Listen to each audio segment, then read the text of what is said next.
Hi everyone, welcome to Nonfiction Book Report, the show where we share newish, noteworthy nonfiction books for your reading pleasure. I am Michelle. And I'm Natalie, and we're reference librarians here at Cook Memorial Public Library.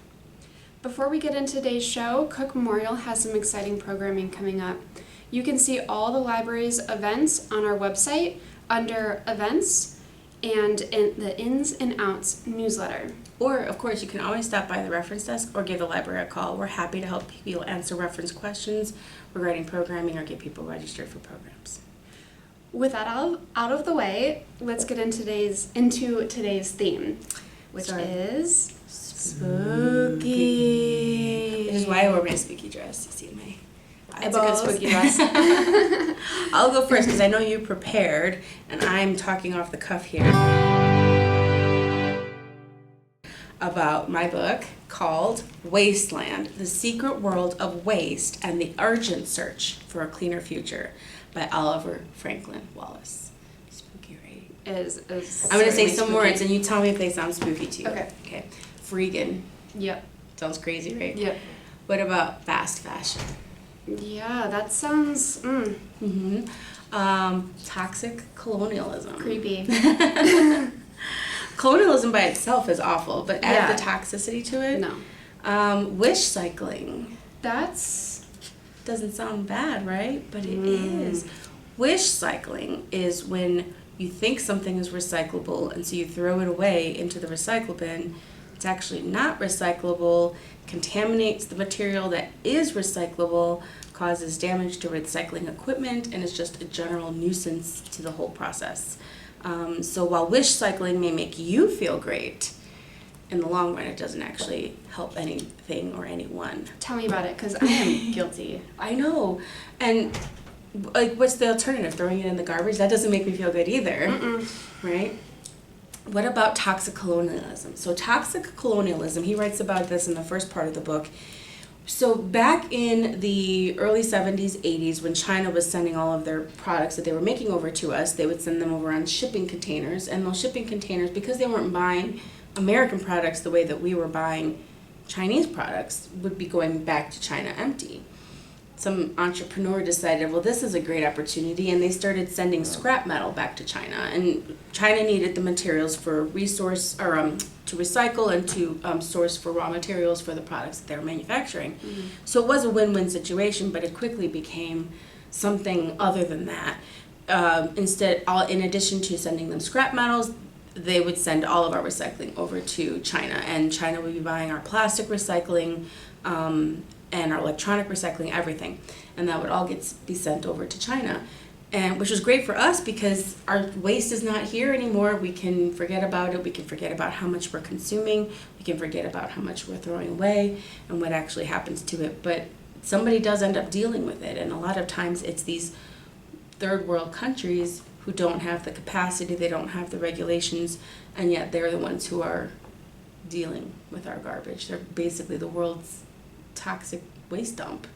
So, does this book talk about the 8th continent in the middle of the Pacific Ocean? Yes. Plastic Island, or what's it? Garbage Island? Garbage Island? Garbage Island, yes, and how it's growing. And I think they said that it is the size of, I forgot what he said in the book. Germany now? Oh, God. I can't. That's big. Yes, it's huge. The size of a It's the size of a country now. Oh, Jesus. Yes, it's very large. We're going to have to put disclaimers in the show notes for all the things I said that were wrong. Anyhow, something else that he talks about, because in addition to all of the garbage that we're generating, we also have things like clothing, right? And we don't think about clothing as garbage because when we're done with our clothes, we send it off to donations, right? We're going to donate it to needy people, and then I can buy that sweater that I wanted that I don't have any room in my closet for. And there's a lot of retailers out now who are selling what's called fast fashion. And fast fashion is it's basically disposable clothing. It's not, I don't know if you've noticed it, and one of the books one of the places that he talks about in this book is this place in Africa, I can't remember the name of it, where all of the clothing ends up going. And it's this giant market. The people in the city will go and they'll auction off these containers of material clothes. They, it's either from like retailers or fashion designers who made too much, or maybe there was a mistake. Sometimes you'll have, if you're here like the Super Bowl, when their Super Bowl is being played, they have both teams' t-shirts ready to go. And half of those t-shirts are going to be worthless and useless, and those end up in this market. So these people, they buy these kind of like storage wars, where they buy these containers unseen, and then they have to, and all they know about is where it came from. So depending on where it comes from, they might be worth more or less, based on experience. But what they're finding is that the clothing that they're getting now is far, far less quality than what they used to get. So up here in the north, in the United States and in Europe, thrifting is huge now, right? It's cool, it's hip, right? We're gonna go thrifting. This shirt is thrifted. All of those clothes that are being thrifted now were clothes that used to go to this market in Africa. So basically, we're skimming off the quality pieces, and we're only sending them the pieces that are worthless. These people are going into debt because they're buying these containers, and the quality of the materials that they're getting is just declining so much. I mean, the t-shirts that you can see through, and not only that, but they're also recycling plastics into clothing. Did you know that? I did. You can't, once the plastic's in the clothing, you can't separate it out. You can't get it out of the, so you can make a water bottle into a t-shirt, and that'll make you feel great. But when you're done wearing that t-shirt, where does it go? There's really nothing they can do with that t-shirt. They can't recycle it into other clothing. They can't turn it back into a water bottle. Can't even go into insulation. No. You can turn it into a rag, maybe, but make a quilt. But the amount of clothing that we're making, manufacturing, we could stop making clothes right now, and the world would not go unclothed. Yeah. So it's just things like this that are happening in the world, and it just seems like it's a gradual thing, and we're not really paying attention to it because our garbage goes away, it's out of sight, out of mind, and we then can feel guilt-free about our consumer content, or the things that we're consuming, the things that we're throwing away, without consequence or thinking about where they land. And we didn't even get into vegan, but yes, go ahead. Can we mention some similar books? Yeah, so for fast fashion, yes. So for fast fashion, there's a new book out called Striptease by Kate Flannery. There is a book called Fashionopolis that came out in 2019, and then there is a book called Unraveled by Maxine Badat that came out in 2021. Awesome. Yeah. You actually met Maxine, didn't you? I did. She was great. That's so cool. We didn't get to the freaking part. What's the freaking part? So you have garbage, you have clothes, you also have food waste. Oh. And the amount of food that we waste, I think they said something like a third of all of everything that we grow crops-wise is just strict to waste. It could be a matter of grocery stores only wanting the most perfect looking potato or parsnip or eggplant, without taking into consideration that as the farmers are growing them, just like you and I are in all different shapes and sizes, potatoes and parsnips and eggplants come in all different shapes and sizes, and the farmer can't control that. But because the fruit has to be pretty, all of those things go to waste. A freegan is somebody who eats for free. They find their food, they forage, usually in restaurant or grocery store dumpsters. So they will go into the dumpster, they will see what food has been thrown out, and it usually is still edible. Wow. So the man that he meets in this book, who is taking him on a freegan foraging adventure, is they find mangoes in the garbage, perfectly fine. They find cauliflower that's just a little bit brown. He's like, I can cut off that brown parts, and I'm making cauliflower cheese, is what he said he was making out of that. What else did they find in that? Eggs. He found a whole tray of eggs. Oh my God. Yeah, and they had just been thrown out, so he's like, I'm going to make pickled eggs. So he's going to boil them up, pickle them, and they're fine. Yeah. He said the one thing he doesn't do is meat. He Okay. won't do any of the meat that's thrown out, just, That makes sense. But freaking does not mean that he's not eating animal products. It just means that he's only eating things that would have otherwise been thrown away. Yeah. And so that is his primary diet is, and he jokes about it in the book because he points to his belly. He's like, "Oh, this was free." But yeah, so like if you think about the food that we're throwing away, and then the author talks about this adventure he gets into with composting. He's like, "Oh yeah, we got into it, and we were all gung ho in the beginning, and then." He's like, there's only so much I can compost. Like, there's only so many plants we have. We don't need all of this compost. So it's just kind of, he talks about how, while their enthusiasm for the composting was awesome in the beginning, it kind of died out towards the end, which is, I could totally see that happening to me too. Yeah, I could. Right? And I'm not a planter anyway, so what am I going to do with all this fertilizer? Yeah. Yeah. But so Oliver Franklin Wallace really just gives you a lot to think about, and for me, this has caused nightmares as I'm, like this morning, I'm making lunches for the kids, and, the loaf of bread comes in a plastic. Yep. Well, we buy it at Sam's Club. So How do it's you 2 avoid it? loaves of bread Yeah. in 2 plastics. And how do they keep those 2 plastics together? In another plastic bag. So I have 3 plastic bags just for the bread that my kids are using. How do you do anything? How can you... How do you avoid it? Yeah, it's hard, and it really does start with the manufacturers. It starts with shopping with your dollar and making those choices, because until the manufacturer understands that it's important to the consumers, right now all they know this is important to the consumers is the dollar, bottom line, right? The consumer wants to save money, and we need to stress to retailers and to people who are making the packaging that more so than money, sustainability is important too. Yeah. So this book is giving me nightmares. Yeah, that's an amazing book. I definitely want to read it. I think I need to read it. I feel like everybody should read it, but as soon as you do, you kind of like will go into a paralysis. Like I can't. Yeah. There's nothing. So anyway, you have what's something to bring us up? What's that book called again? Wasteland: The Secret World of Waste and the Urgent Search for a Cleaner Future by Oliver Franklin Wallace. And I read the ebook on Cloud Library. I just got the book so that I could show you. So I do not know if this one is an ebook or an audiobook, but this one is fun.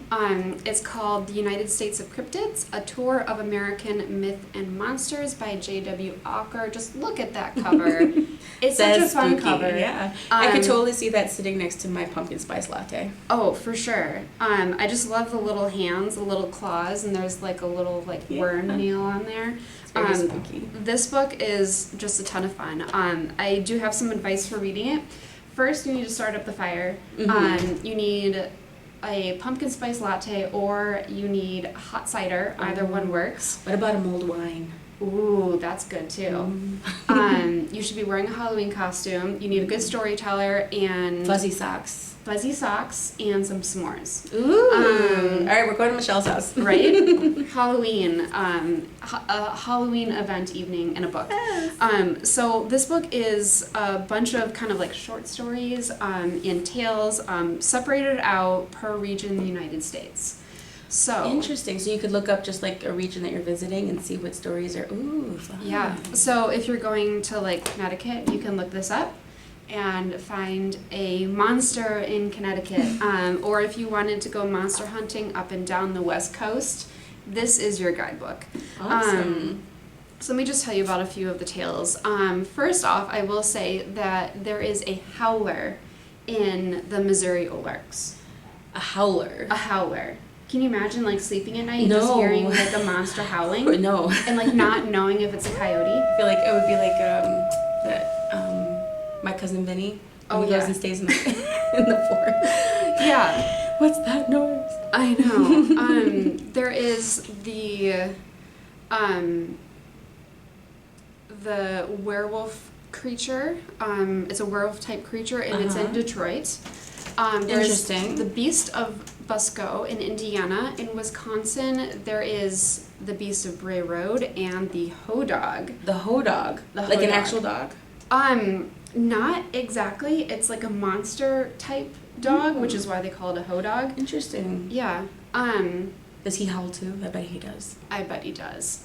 Yeah. I do not want to come up on the Beast of Bray Road while I'm driving at night. No. Not at all. So this book can be like a little bit funny. So one of the descriptions of the dog man in northern Michigan is part pooch, part person, all panic.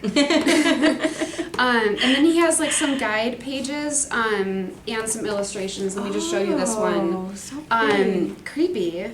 This is like Frosty the Flesh Eater. Yikes. Frosty the Flesh Eater. That's what this guy is. Interesting. So there are several fakes that were sort of just created to spike local tourism. Okay. Which, who doesn't want to, celebrate a monster in the fall?